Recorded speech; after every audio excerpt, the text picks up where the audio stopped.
وَنُخْرِجُ لَهُ يَوْمَ الْقِيَامَةِ كِتَابًا يَلْقَاهُ مَنشُورًا। আল্লাহ বলেন বান্দার জন্য আমলনামা আমি খুলে দিব, বান্দা তার আমলনামা খোলা অবস্থায় দেখতে পাবে, তাকায় দেখবে সব লেখা। এবার আল্লাহ বলবে ইকরা কিতাবাক, বান্দা কি ঠিক আছে, পড়ো, সব নিজেই পড়ো। কাফা বিনাফসিকাল ইয়াউমা আলাইকা হাসিবা, যা করছো এটির হিসাবের জন্য তুমি যথেষ্ট। সূরা কাহাফের 49 নম্বর আয়াতে আল্লাহ বলেন বান্দা যখন আমলনামা দেখবে, দেখার পর অনেক বান্দাদের অবস্থা হবে এমন, অপরাধী যারা তাদের অবস্থা কেমন হবে আল্লাহ বলে ওয়া তারাল মুজরিমিনা মুশফিকিনা মিম্মা ফিহি। নবী আপনি তাকায় দেখবেন অপরাধীরা তাদের আমলনামাটার দিকে তাকায় ভয় পাইতেছে, ভয়ে থরথর করে কাঁপবে আর বলবে মালি হাদাল কিতাব লা ইউগাদিরু সগীরাতাও ওয়ালা কাবীরাতান ইল্লা আহসাহা। অপরাধীরা আমলনামার দিকে তাকা ভয়ে ভয়ে চোখগুলা বড় করে তাকায় বলবে সর্বনাশ, এটা কেন আমলনামা, এটা আবার কেমন আমলনামা, ছোট বড় কোনো কিছুই ছাড়ে নাই। আমি রাতের অন্ধকারে মা বাবার দৃষ্টির আড়ালে আমার রুমের মধ্যে দরজা লাগিয়ে অন্ধকারের মধ্যে একা একই একটা অপরাধ করেছিলাম, এটাও দিয়ে এখানে লেখা ইল্লা আহসাহা। বলবে এটা কেমন আমলনামা, তো সব লেখা, পুকুরে পানির নিচে ডুব দিয়ে কি করছেন সব লেখা। ওয়াজাদু মা আমিলু হাদিরা, সব পাবে। সূরা নাবার 40 নম্বর আয়াতে আল্লাহ বলেন ইয়াউমা ইয়ানজুরুল মারউ মা কদ্দামাত ইয়াদাহ, মানুষ যা আমল করছে সব দেখতে পাবে। ওয়া ইয়াকুলুল কাফিরু ইয়া লাইতানি কুনতু তুরাবা, কাফের বলবে হায় যদি আমি মাটি হয়ে যেতাম। কাফের কি বলবে, আমি যদি কি দেখা আমলনামা নেই, বলেন কি দেখা। আসেন আগের কথায়, আমলের প্রতিদান নির্ভর করে কিসের উপর, নিয়তটা ঠিক করেন। আল্লাহ বুঝার তৌফিক দান করেন।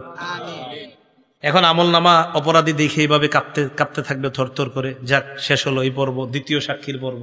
প্রথম সাক্ষী, দ্বিতীয় সাক্ষী ফেরেশতা। তো আজকে থেকে আমরা জমিনে চলার সময় মনে রাখবো যে জমিন আমার সাক্ষী হচ্ছে, আমি কি করছি, কোন সময়, কোন মুহূর্তে, কোন চা স্টলের সামনে দাঁড়িয়ে অশ্লীল কিছু দেখছি, কি করছি, সব জমিন সাক্ষী দিবে। 2, শুধু জমিন না, ফেরেশতারা সম্মানিত লেখকগণ এইখানে আছে, আমার সব কর্মকাণ্ড দেখতেছে, শুনতেছে, লিখতেছে। মনে থাকবে। 3, অঙ্গ প্রত্যঙ্গ। ও মনে আছে মাশাআল্লাহ আপনাদের, অঙ্গ প্রত্যঙ্গ। আচ্ছা, এবার সবাই একটু চোখ বন্ধ করেন তো আমার সাথে। করছেন? খোলেন। চোখ বন্ধ করলে কিছু দেখা যাচ্ছে? আচ্ছা, একবার একটু ভাবেন তো, আল্লাহ যদি জন্ম থেকে এই 2 চোখ না দিতেন,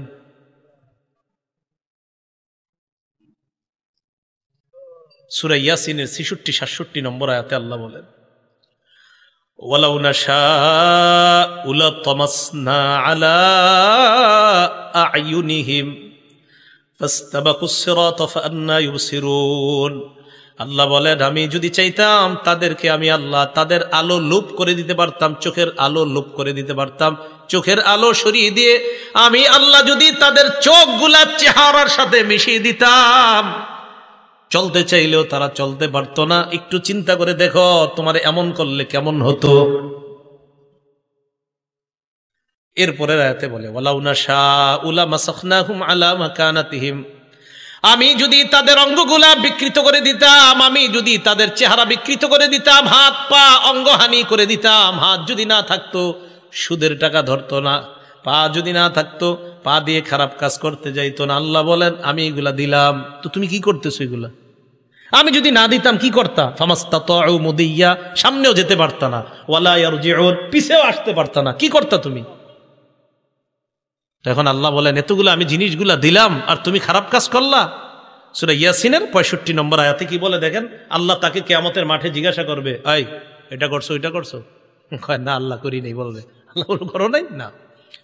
আল ইয়াউমা নাখতিমু আলা আফওয়াহিহিম, মুখে মোহর মেরে দিবে। মোহর মারার পর আল্লাহ বলেন ওয়া তুকাল্লিমুনা আইদিহিম, তাদের হাত আমি আল্লাহর সাথে কথা বলবে।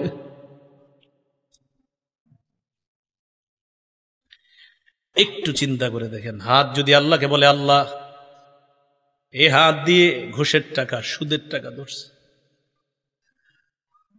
নিয়ম হলো কেউ যদি কথা বলে এটার বিপক্ষে, কথা বলার পর ওই কথার পক্ষে সাক্ষীর প্রয়োজন হয়, তাহলে আল্লাহর সাথে হাত কথা বললো, এবার সাক্ষী কি? ওয়া তাশহাদু আরজুলুহুম বিমা কানু ইয়াকসিবুন, পা সাক্ষী দিয়ে বলবে আল্লাহ হাত যা যা বলছে আমি পা হাতের পক্ষে সাক্ষী দিয়ে দিলাম।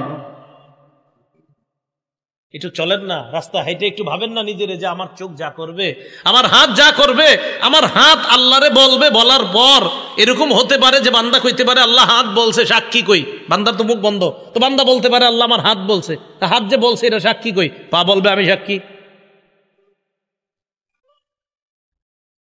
আরেকটু সামনে যান, দেখেন আরো কেমন আয়াত, সূরা হামিম আস-সাজদা 20-21 নম্বর আয়াতে আল্লাহ বলেন হাত্তা ইদা মা জাউহা, এগুলো যখন জাহান্নামের কাছে যাবে, যখন জাহান্নামে ফালাবে আল্লাহ, শাহিদা আলাইহিম সামউহুম, কান সাক্ষী দিবে, ওয়া আবসারুহুম, চোখ সাক্ষী দিবে। এরপর কি বলে দেখেন, ওয়া জুলুদুহুম বিমা কানু ইয়ামালুন, এদের চামড়াগুলাও সাক্ষী দিয়ে দিবে, চামড়া সাক্ষী দিবে। বান্দা বলবে ওয়া ক্বালু লিজুলুদিহিম লিমা শাহিদতুম আলাইনা, বান্দা বলবে ও চামড়া তুমিও সাক্ষী দিলা, তুমি আবার কেমনে সাক্ষী দাও? চামড়া জবাব দিবে আনতাকানাল্লাহুল্লাযী আনতাকা কুল্লা শাই, যে আল্লাহ যারে চায় কথা বলাইতে পারেন ওই আল্লাহ আমি চামড়াকে কথা বলার ক্ষমতা দিয়ে দিছেন। কিছুক্ষণের জন্য ভাইবা দেখেন, এই হাত, এই পা, এই চোখ, এই চামড়া আপনার শত্রু। কিছুক্ষণের জন্য ভাবেন কেমনে, যদি আপনি খারাপ কাজ করেন তো এরাই আপনার বিরুদ্ধে সাক্ষী দিবে, এরাই কথা বলবে। আপনি অন্য সাক্ষীর কি দরকার? কথার কথা, জমিনের সাক্ষীর কথা শুনলেন, ফেরেশতাদের কথাও শুনলেন, তো এদেরকে রাখেন না, আপনার সাথেই তো সাক্ষী ঘুরতেছে। এই যে আমার হাত, পা, চামড়া সবই তো সাক্ষী। এই হলো তৃতীয় সাক্ষী। চতুর্থ সাক্ষী, প্রধান সাক্ষী, একমাত্র সাক্ষী, যার অন্য কোনো সাক্ষী দরকার ছিল না, তিনি কে? কিন্তু আল্লাহর সিস্টেম সবকিছু করেন, আল্লাহর এটা পদ্ধতি, সিস্টেম, যে দেখো বান্দা আমি তোমার উপর কোনো জুলুম করছি না, তুমি যা করছো এই যে তোমার হাত সাক্ষী দিচ্ছে, তুমি যা করছো ফেরেশতা সাক্ষী দিচ্ছে, তুমি যা করছো জমিন সাক্ষী দিচ্ছে, বান্দা আমি তোমার উপর কোনো জুলুম করি নাই, এগুলো আমার দরকার ছিল না, আমি আল্লাহর, আরে সাক্ষী হিসাবে আমি আল্লাহই তো যথেষ্ট, আমি তো দেখতেছি তুমি কি করো আর না করো।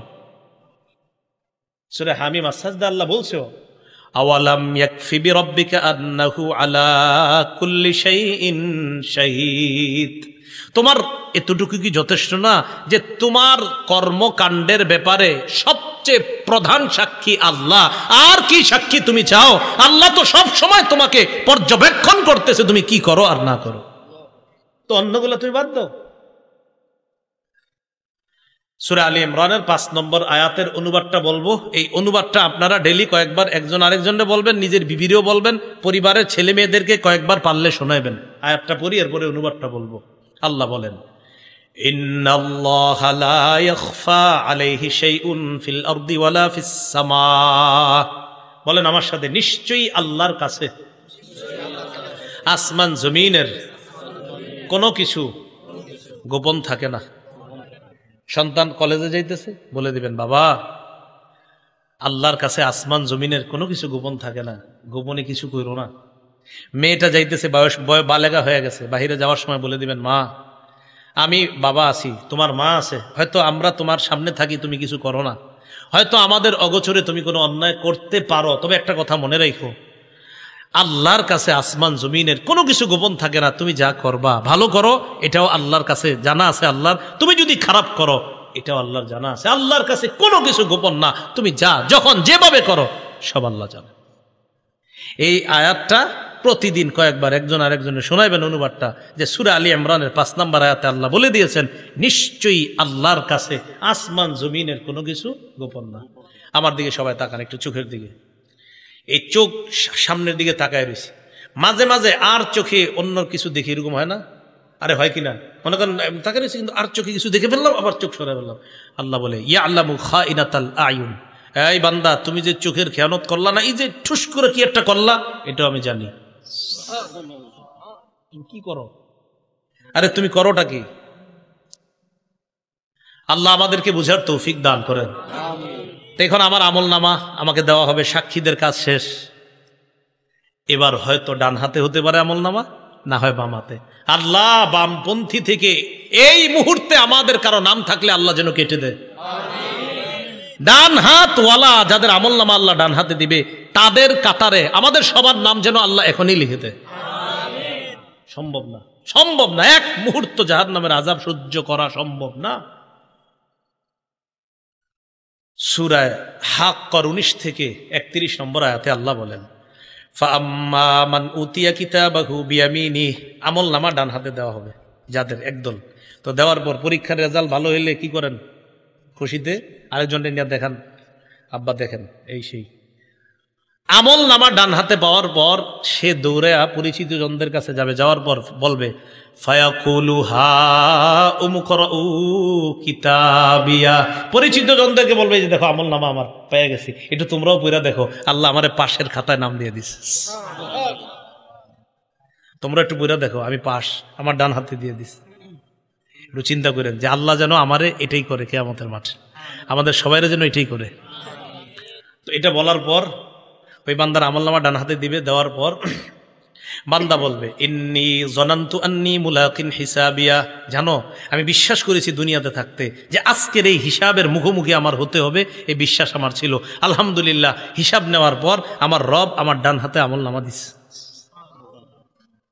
তো এটা হওয়ার পর আল্লাহ বলে ফাহুয়া ফি ঈশাতির রাদিয়া, সন্তুষ্টজনক অনন্তকালের আরাম আয়েশের মধ্যে ওই বান্দা অবস্থান করবে।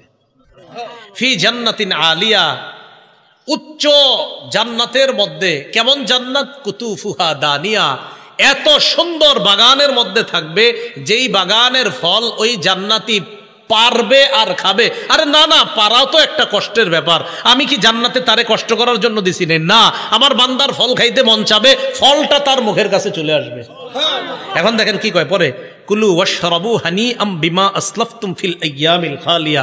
এরপর তাকে বলা হবে বান্দা খাও, পান করো, স্বাচ্ছন্দ্যে আরামে যেমনে মন চায় খাও।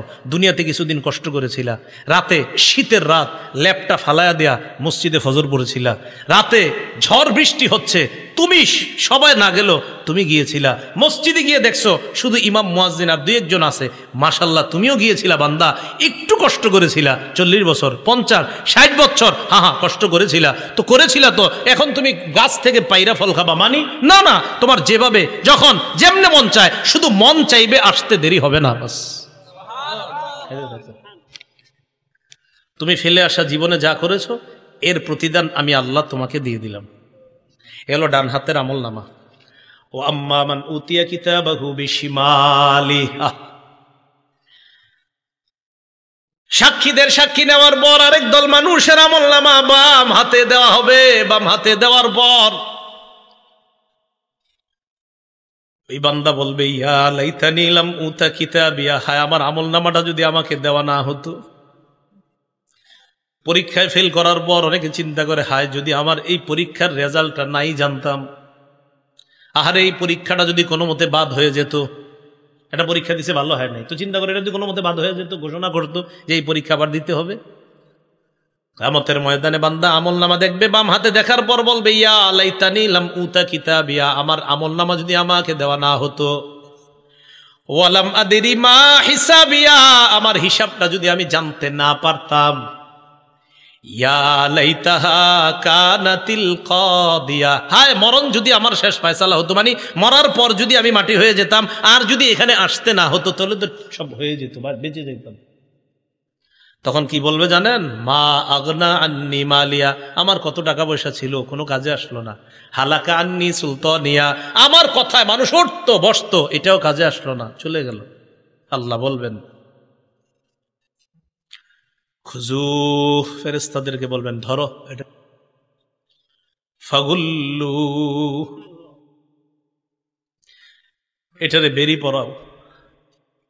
সুম্মাল জাহিমা সাল্লু সুম্মা ফি সিলসিলাতিন যারউহা ৭০ যিরাআন ফাসলুকু, শিকল দিয়ে বাঁধো, যে শিকলের গজ হবে ৭০ গজ। তাফসীরের কিতাবে আছে নাক দিয়ে শিকল ঢুকিয়ে পিছনের রাস্তা দিয়ে বের করে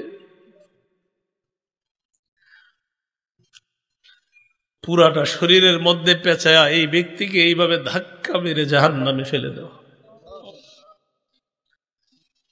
বলছিলাম আমার আপনার আমল নামা এটা হয়তো ডান হাতে দেওয়া হবে, না হয় বাম হাতে।